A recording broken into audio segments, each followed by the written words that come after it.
Imagine a person standing at the edge of the ocean with a cup in their hands. They kneel, scoop up water, lift it to their lips, and the cup is already leaking. They drink anyway. Then they do it again, not because they're foolish, but because they believe the next scoop will finally be full. That is the strange modern paradox. We live beside an ocean of possibility. Yet so many of us feel thirsty all the time. You know this thirst. It's the quiet itch that says, not yet, not enough, something else. It follows you into the kitchen when you open the fridge and stare as if a holy revelation might be hiding behind the milk.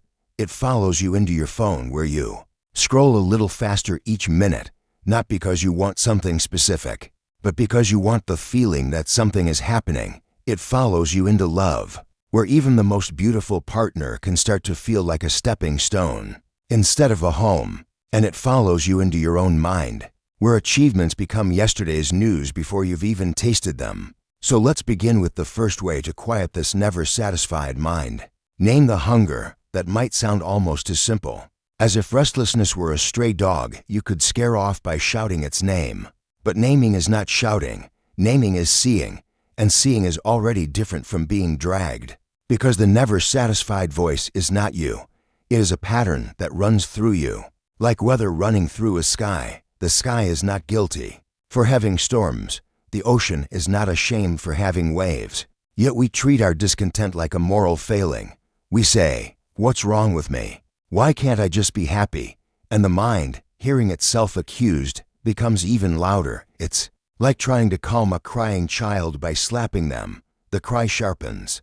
The room grows smaller. Instead, what if you turn toward the cry with a lamp in your hand? Here's what naming looks like in real life.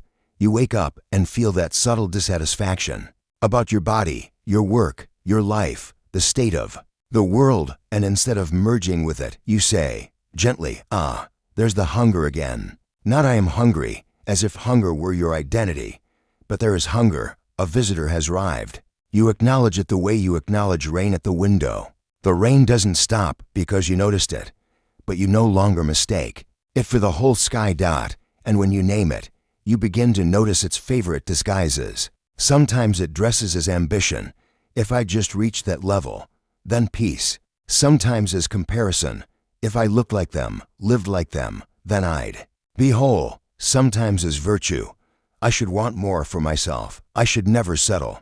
But underneath the costumes, the same pulse beats, a belief that this moment is insufficient for your existence.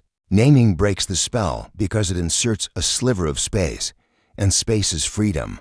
The sages of old didn't defeat desire by violence. They defeated it by clarity. The moment you see the mind's hunger as a pattern, you stop feeding it your entire self. So right now, wherever you are, try it. Feel for that faint itch, that restless leaning toward the next thing. And in a voice only you can hear, say, "Hello, hunger, I see you." Not to banish it, not to obey it, just to see it. Because the first quiet is not silence. The first quiet is distance, and distance is where choice is born. And once you've seen the hunger, something curious happens. It doesn't vanish, but it loses its crown. It goes from king to messenger. You begin to ask, what is this hunger actually trying to do for me? Because every restlessness, however noisy, is trying to protect some tender place in you. The mind keeps saying more not because it hates you, but because it thinks more is the road to safety, to love, to finally being okay. This brings us to the second way. Shift from more to enough. Enough is a word our culture barely knows how to pronounce. We are trained in the grammar of expansion, bigger, faster, newer, higher. Enough sounds like failure in a world addicted to growth. Yet look closely, nature is not interested in more. A tree doesn't grow forever. A season doesn't overstay. Even your lungs know enough. They inhale, they exhale, and if they tried to keep more air, you'd call it drowning. So why do we treat the human heart as the one thing that should never stop inhaling? The never-satisfied mind confuses appetite with identity. It says, if I stop wanting more, I will become less. But enough is not shrinking. It's recognition. It's the skill of noticing that a moment can be complete without being permanent, that a meal can be delicious without needing a second dessert, that a compliment can land without needing 10 more to prove it was real, that your life can be good even while your dreams remain unfinished. Here's a small story. A traveler once arrived in a village and met an old potter shaping bowls. The traveler watched for a while and said, "Why don't you make larger bowls? You'd sell more. You'd be rich." The potter smiled and held up a bowl no bigger than his palm. "This bowl is large enough to hold my tea," he said. "If I make it larger than needed, I will drink too much, grow sluggish, and stop enjoying the taste." The traveler laughed, thinking this was quaint. But the potter was describing a whole philosophy. The size of your vessel matters to the flavor of your days. To practice enough, you don't need to renounce desire. You need to retrain attention. The muscle of enough is built in the same gym as gratitude. You pause mid-wanting and ask, "What is already here that I'm skipping over?" You don't say it to shame yourself. You say it to wake yourself up. Because the mind is often sprinting past abundance, like a person running through a garden shouting, "Where are the flowers?" Try this in one ordinary moment. When you finish a meal, don't immediately chase the next taste. Sit for 10 breaths and notice warmth in the belly, the quiet pleasure of being fed. When you complete a task, don't fling yourself into the next one as if you're fleeing a fire. Let the completion be felt. When someone loves you, don't hurry to test it or improve it. Receive it the way dry earth receives rain. Enough is not a finish line. It's a way of standing, a way of saying to life, "I am here with you, not ahead of you." And when you do that, the hunger begins to soften, not because you killed it, but because you stop mistaking it for your compass. And yet, even if you learn the language of enough, the mind will sometimes look at you like a smirking gambler and whisper, "Fine, but what if enough disappears tomorrow?" This is where our deeper trouble hides. We are not only chasing more, we are running from change. The never-satisfied mind is often a protest against impermanence. It wants a satisfaction that cannot be taken away, a certainty that doesn't evaporate, a life that never has to say goodbye. So the third way is to befriend impermanence. I know, that sounds like inviting a wolf into your house and calling it, "Brother." Impermanence is the thing that took your childhood, that rearranged your face in the mirror, that made some loves end and some dreams quietly die. It's the reason your favorite song doesn't hit as hard after the 100th listen. The reason a new phone turns old before the plastic leaves the box. Impermanence feels like betrayal. But look again, it is also the reason anything is precious. Imagine if roses lasted forever. Would we gather them in vases? Would we pause to smell them? Or would they be wallpaper in a world that never asked us to pay attention? The mind's endless. Appetite is partly an attempt to freeze a moving river. We want a feeling that stays, a success that seals our worth, a relationship that never changes shape. But life is not made of statues. Life is made of weather. So when we demand permanence, dissatisfaction is the natural result, because we're trying to drink from a cup that was never meant to hold stillness. There's an old image I love, a child building a sandcastle. The child knows the tide will come. They've seen it before, but they build anyway, not as denial, but as play. They pour their whole heart into shaping towers, even while the ocean is already breathing in the distance. That's the kind of friendship impermanence asks of us, not cynicism, not clinging, just wholehearted participation without the demand for guarantee. How do you practice this? You start by noticing the truth that is already happening. Notice how, the moment you label something mine, your fear begins to sharpen. The more tightly you hold, the more anxious you become. It's not because you're weak. It's because your hands were never designed to imprison water. So, softly, you practice holding things like birds, supported, not trapped. You let good moments be good without bargaining. When joy comes, you don't clutch it and say, "Stay." You say, "Thank you." When disappointment comes, you don't declare it eternal. You say, "Ah, so this is the season now." And seasons change. Always, oddly, befriending impermanence doesn't make you apathetic. It makes you intimate. The person who accepts change doesn't love less. They love more honestly. They stop using life as a hostage negotiation. They stop needing satisfaction to be forever before allowing it to be real. Because once you see that everything moves, the chase relaxes. You don't have to squeeze meaning out of every moment. Like a desperate miner, you can simply live it, knowing that its very passing is what makes it alive.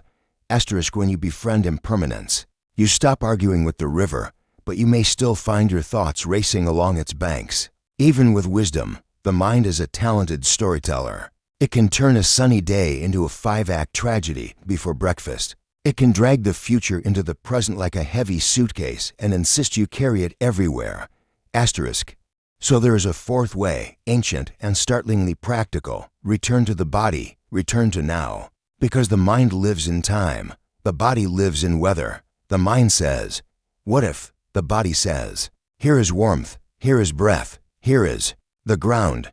Have you noticed how dissatisfaction often has the texture of abstraction? It's rarely about what is directly happening. It's about what should be happening, what might happen, what would have happened if you had chosen differently. The mind is a cinema that never closes. But the body is a humble house. It only has one room, this moment. There's a reason so. Many traditions begin awakening with the breath. The breath is the metronome of reality. You can fantasize through it, complain through it, plan funerals and weddings through it, but it keeps quietly counting, in, out, in, out. The breath doesn't care about your ambitions. It cares about your being here. And if you listen long enough, you realize it is always inviting you back from the maze. Think of a stormy horse. You can yank the reins until your arms ache, or you can guide it to water. The body is that water when the never-satisfied mind bolts. You don't have to chase it with more thinking. You guide yourself into sensation. You notice your feet inside your shoes. You notice the temperature of air entering your nose. You notice the slow rise of your chest like the tide touching shore. At first this feels too small, almost ridiculous, as if you're trying to put out a house fire with a teaspoon. But presence is not a teaspoon. Presence is the thing the fire cannot burn. A short practice. Right now, soften your jaw, unclench your belly, let your shoulders drop a millimeter. Feel how instantly, without any argument, something in you begins to quiet. That's not magic, that's biology. The nervous system is older than your worries. When you give it safety, it gives you stillness. We forget this because we live in our heads like tenants who never visit the garden. We try to solve weariness with more analysis, more scrolling, more self-improvement plans. But the mind cannot think its way into enough. It must be shown enough through experience. The body is the teacher that doesn't use words. So when dissatisfaction rises, and it will, because you are human, ask yourself not what do I need to fix, but where am I leaving my body? Then return. Touch something real. Drink water slowly. Walk without headphones and let your senses take attendance. Let now be a place, not a problem. Because the mind quiets not when you defeat it, but when you stop feeding it with your absence. And the simplest way to stop being absent is to come home to the body. That has been waiting for you all along. And as you come home to the body, you start to notice something tender. The restless mind is not only chasing pleasure, it is chasing importance. It wants proof that you matter, that your life is not a small candle in a large night. So it measures, hoards, compares, performs. It tries to turn your existence into a resume. The universe will applaud. But the universe does not applaud resumes. It responds to presence, to love, to what you give. That is the fifth way to quiet the never-satisfied mind. Serve something larger, not as self-sacrifice in the bitter sense, not as another achievement to clench your teeth around, but as a shift in gravity, because dissatisfaction grows the way weeds grow, in soil where the self is the only sun. When the world shrinks to me and my needs, the mind becomes a hungry ghost. It can devour 10 compliments and still feel empty. It can earn a promotion and still ask, is this all? It can win love and still fear losing it. The self alone is too small a container for the longing we're built with. Here's the paradox. When you stop making life about you, you begin to feel more fully alive. Think of a musician alone in a room playing notes to impress themselves. It quickly becomes sterile. But place that musician in a band, in a cathedral of sound, in the messy joy of playing for others, and suddenly the music breathes. The self is like that instrument. When it plays only for itself, it goes flat. When it plays for something beyond itself, a person, a cause, a craft, a community, it becomes tuned. Service can look unglamorous. It is often small. It might be listening to a friend without rushing to be interesting. It might be cooking for your family without needing the meal to prove your worth. It might be doing your work not as a ladder for ego, but as a contribution to the tapestry of human life. It might be showing up for a stranger's suffering, not to become a hero, but because compassion is what a human heart does when it's not caged. Notice what happens when you help someone. Even if your problems don't disappear, a certain heat loosens in the chest. The mind stops circling itself like a dog biting its tail. It looks outward. It becomes useful. And usefulness, strangely, is soothing. This is not because service distracts you. It's because it places you in reality. The never satisfied mind is a form of exile. You are always elsewhere, always after, always outside the doorway of your own life. Service is a return. You rejoin the human village. You feel the quiet dignity of being one thread among many. So ask yourself, gently, what is worth serving today? Not forever, today. What would make this day feel like it belonged to something larger than your appetite? The answer doesn't have to be grand. It just has to be real. Because fulfillment is not a trophy waiting at the end of self-conquest. It is a fragrance released when you stop obsessively sniffing yourself and turn toward the world with open hands. And yet, even with open hands, the mind may still twitch. Old habits have their echoes. You might serve, you might breathe, you might accept impermanence and still feel that sudden impulse. Check again, buy again, prove again. The never satisfied mind is clever. It doesn't just live in thoughts. It lives in reflexes. So the sixth way is not a belief. It is a practice. A tiny doorway you walk through again and again. Practice the sacred pause. Between impulse and action, there is a space. Most of us don't know that space exists.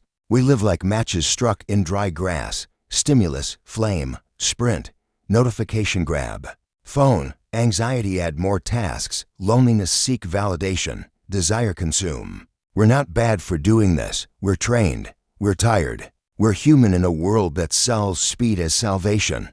But the pause is where freedom hides. The pause can be one breath long. It can be the length of a slow exhale before you answer a sharp email. It can be 3 seconds before you refresh a feed. It can be a hand on the heart before you say yes to something you don't want. In that pause, you ask not a complicated question, just a luminous one. What am I really looking for here? Often the answer is not the object in front of you.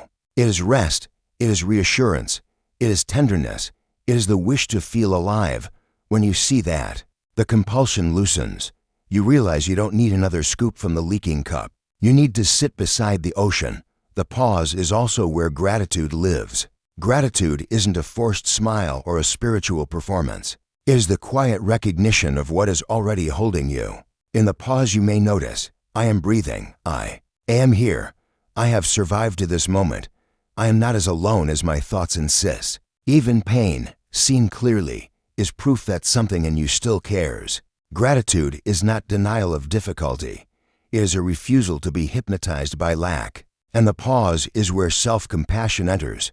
The dissatisfied mind is often a whip disguised as motivation. It says, keep going, because who you are is not enough. Compassion says, keep going, but because you are already worthy of care. That single shift changes everything. You stop chasing to escape yourself. You start moving with yourself. So in the coming days, let the pause be your quiet rebellion. When you feel the itch, don't immediately scratch. When you feel the hunger, don't immediately feed. Sit with it like a friend on a porch at dusk.